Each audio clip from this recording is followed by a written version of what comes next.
37-এর দাগ। 37-এর দাগ বলছে কোনো পরীক্ষা রাম 30% নম্বর পেয়ে 15 নম্বরের জন্য ফেল করবে। 30% সে নম্বর পেয়েছে, কিন্তু 15 নম্বর জন্য সে ফেল করেছে। ঠিক আছে। মোহন 40% নম্বর পেয়ে 5 নম্বর থেকে 35% পেল। রাম 30% নম্বর পেয়ে সে কত পেয়েছে? কত নম্বর কম পেয়েছে? 15 নম্বরের জন্য। আর মোহন সে কত পেয়েছে? 40%, কিন্তু সে 35 নম্বর পাশের থেকে বেশি পেয়েছে। মানে আমি বুঝতে পারছি যে 30 থেকে 40 অ্যাকচুয়ালি 10%, আর এদের গ্যাপই হচ্ছে এই 35 5-এ 40 আর 10-এ 50, মানে 10% সমান সমান 50, তাহলে 100% সমান সমান কত? 500। 37-এর দাগ। এটা তো চাই না, হচ্ছে 5 নম্বর। তাহলে 10% সমান সমান যদি 50 হয়, 30% সমান সমান কত হবে? আচ্ছা, তাহলে 30% পেয়ে ভাবো 30% পেয়েও সে কিন্তু পাস করেনি, আর 15, তাহলে 10%, 1% সমান সমান কত? 5, আর 15 তাকে পেতে হবে, তাহলে 3 5 15, মানে আর 3% বাড়বে, তারপর নিশ্চয়ই 33% পেলে তারপর পাস হবে। 33%। 37-এর দাগে এ হয়ে গেল সঠিক উত্তর। 38 দেখুন, 38।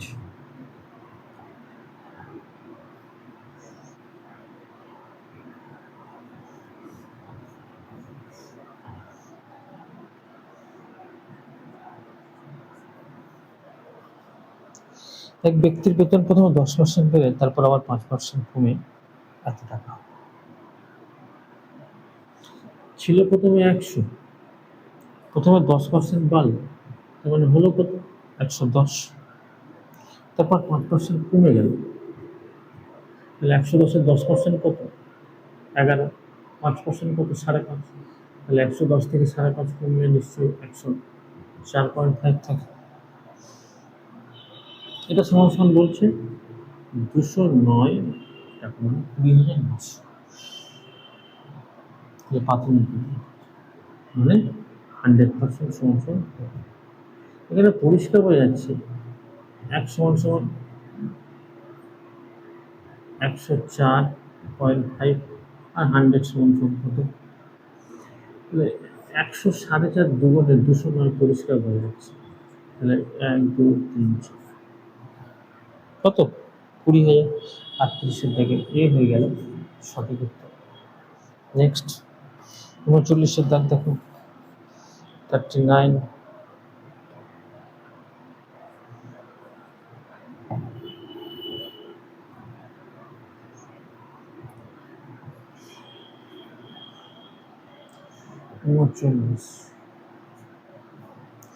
হচ্ছে একটি শহরের জনসংখ্যা একটি নির্দিষ্ট হারে প্রতি বছর বৃদ্ধি পায়। বর্তমান জনসংখ্যা 12,000 হলে 2 বছর পরে জনসংখ্যায় হয় এত। 6 বছর পরে জনসংখ্যা কত? তাহলে একটা জনসংখ্যা ছিল 12,000, 2 বছর পরে জনসংখ্যাটা হয়ে গেল কত? 18,000। 2 বছর পরে জনসংখ্যা হলো কত? 18,000। মানে 2 বছরে বাড়লো কত? 6,000। 2 বছরে যদি 6,000 বাড়ে, তাহলে 1 বছরে নিশ্চয়ই 3,000 বেড়েছে। বলেছে 6 বছর পর, তাকে 6 দিয়ে গুণ করলে 3 6 কত হবে? 18,000। তাহলে 12,000 তো আগেই ছিল, মোট জনসংখ্যা কত হবে? 30,000। 6 বছর পর জনসংখ্যা কত? 30,000। 39-এর বি হয়ে গেল সঠিক উত্তর। 40 দেখো,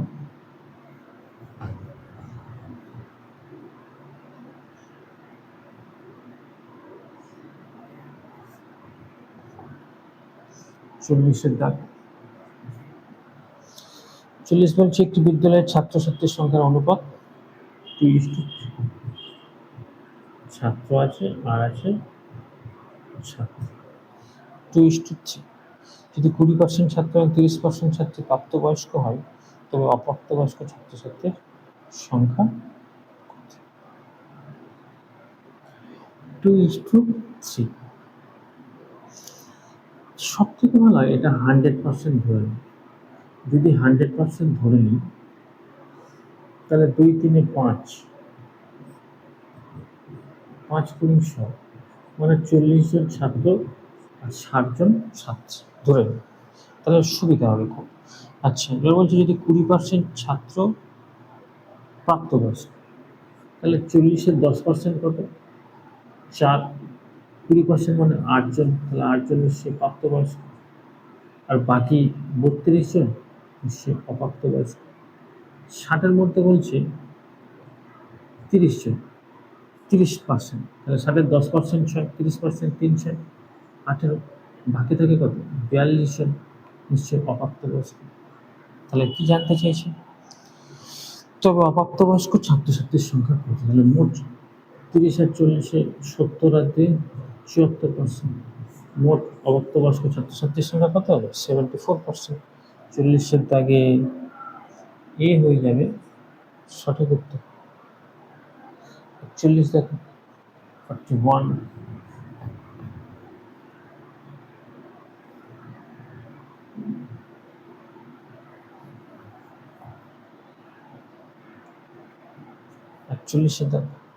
হচ্ছে এর আয় বি এর আয় থেকে 10% কম। এর আয় বি এর আয় থেকে 10% কম। বি এর আয় সি এর আয় থেকে 20% কম।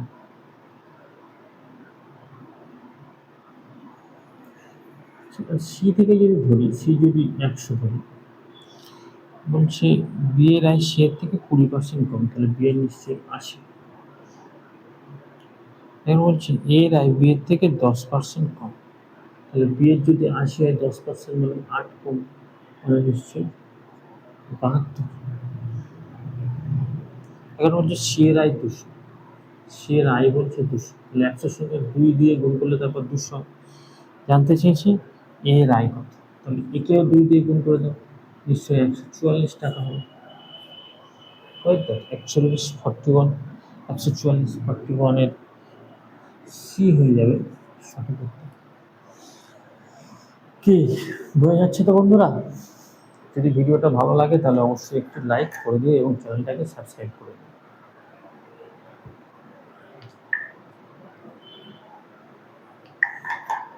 চলো পরের দেখেন। এবার 42।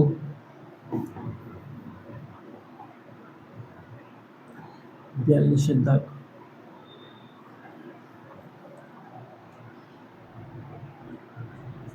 42 বলছে এক ব্যক্তি প্রতি বছর তার আয়ের 20% সঞ্চয় করে। যদি তার আয় প্রতি বছর 10% বৃদ্ধি পায়, তবে প্রতি বছর তার আয়ের শতকরা কত % বৃদ্ধি? মানে এক ব্যক্তির আয়, ব্যয়, আত্মসঞ্চয়, মানে আয় যদি 100 টাকা করে, তাহলে 20% সঞ্চয় করে। তাহলে 20 টাকা সঞ্চয় করে, তাহলে ব্যয় করে নিশ্চয়ই 80 টাকা। এবং বলছে যে যদি তার আয় প্রতি বছর 10% বৃদ্ধি, তাহলে আয় বৃদ্ধি করে 10%, 110 হবে। তাহলে প্রতি বছর তার সঞ্চয় কত বৃদ্ধি? সঞ্চয় খরচের উপর নির্ভর করবে কত বৃদ্ধি পাবে। যদি কিছু বলা নেই, তার মানে সবগুলো যদি 10% ধরো, তাহলে এটাও 10% বৃদ্ধি পাবে। কারণ এ 10% বৃদ্ধি পেলে হবে 88, এ 10% বৃদ্ধি পেলে হবে 22, তাহলে সবগুলো 10% করেই বৃদ্ধি পাবে। 43-এর দাগের বি হয়ে যাবে সঠিক উত্তর।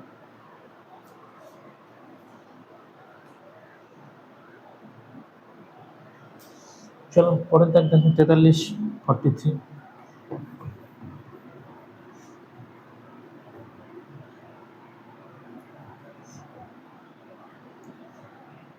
43-এর দাগের অঙ্ক হচ্ছে আয়তকার জমির দৈর্ঘ্য 15% এবং 12.5% হ্রাস পায়।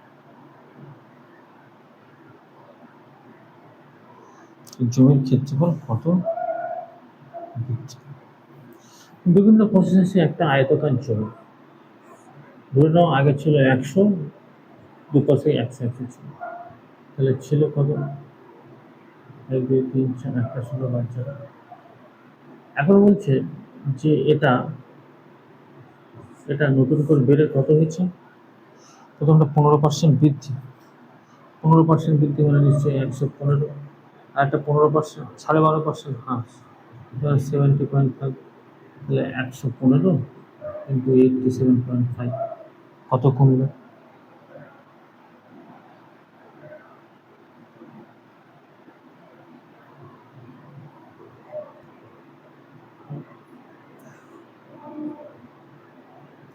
গুণের আকারে চলে আসছে। 115কে 5 দিয়ে গুণ করলে 5 15 500, 5 15 75, 575, আর দেখে 57। 115কে 7 দিয়ে গুণ করলে 700, আর 7 15 105, 805, 805 আর 7-এ 812, 812 আর 50-এ 862, 2 862, তাহলে হাতে থাকে 86, আর 115কে 8 দিয়ে গুণ করলে 800, আর 8 15 120, তাহলে 920, 920 আর 80 1000, মানে 1006, তাহলে 1006, তাহলে বৃদ্ধি পেলে অ্যাকচুয়ালি কত? 625। যদি 100 দিয়ে ভাগ করি তাহলে 6.25% বৃদ্ধি। 6.25% কত দাগ? 43, 43, 6 পয়েন্ট,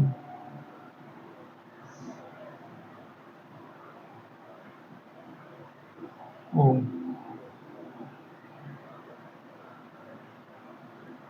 625 বৃদ্ধি পাবে, 0.625 বৃদ্ধি পাবে, কিন্তু 6.2 বলছে 625।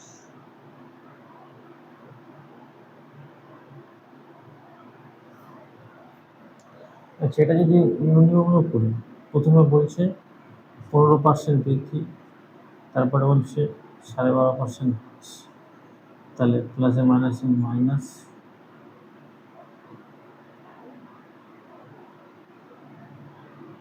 -15 ইন্টু 12.5 বাই 100, এটা প্লাস হবে, উত্তর এটাই প্লাস হবে। করলে দেখে নেবে সেম উত্তর আসছে।